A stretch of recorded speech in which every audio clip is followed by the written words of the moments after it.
ഇപ്പോൾ ട്രെൻഡിങ് ആയിട്ടുള്ള ഇത്തരത്തിലുള്ള സീക്വൻസ് വർക്കുകൾ എങ്ങനെയാണ് ചെയ്തു കൊടുക്കുന്നതെന്നാണ് നോക്കുന്നത്.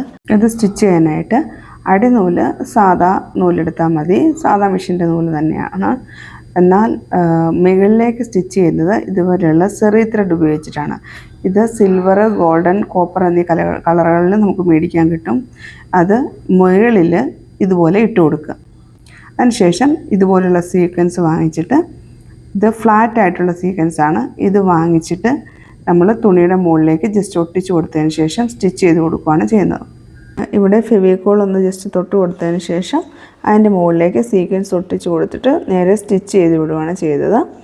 ഞാനിവിടെ വീനെക്കിലാണ് ചെയ്തിരിക്കുന്നത്. അതിനായിട്ട് ആദ്യം 1/2 ഇഞ്ച് അകലത്തിൽ ഞാൻ 3-4 ലൈൻ വരച്ച് കൊടുത്തിട്ടുണ്ട് വി ഷേപ്പിൽ. എന്നിട്ട് അതിൻ്റെ മുകളിലൂടെ ജസ്റ്റ് തയ്ച്ചു കൊടുക്കുകയാണ് ചെയ്തത്.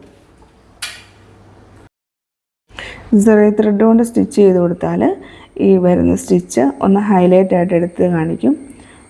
അതിന് ചെറിയൊരു തിളക്കമുള്ളതുകൊണ്ട് ആ സ്റ്റിച്ചിന് നല്ല ഭംഗിയുണ്ടാവും.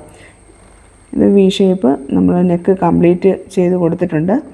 ഇത് ഒറ്റ കളർ തുണിയിലാണെങ്കിൽ നല്ല ഭംഗിയുണ്ടാവും. പക്ഷേ എനിക്ക് ഈ കളർ തുണിയിലാണ് ചെയ്യാൻ വന്നതുകൊണ്ടാണ് ഞാനിത് വീഡിയോ എടുത്തിട്ടത്. ടോപ്പിൻ്റെ താഴ്ഭാഗത്ത് സ്ലിറ്റിനോട് ചേർന്ന ഭാഗത്തും അതുപോലെ തന്നെ 3-4 ലൈൻ കൊടുത്തതിന് ശേഷം ഇതുപോലെ സീക്വൻസ് ഒട്ടിച്ച് കൊടുത്ത് സ്റ്റിച്ച് ചെയ്ത് കൊടുക്കുന്നുണ്ട്.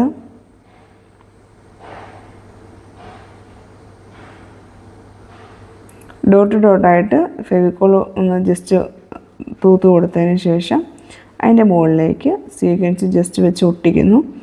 എന്നിട്ട് പിന്നെ നേരെ തയ്ച്ചു കൊടുത്താൽ മതി. ഫുള്ള് കംപ്ലീറ്റ് ആക്കിയിട്ടുണ്ട്. നെക്ക് ഇങ്ങനെയാണ് വരുന്നത്.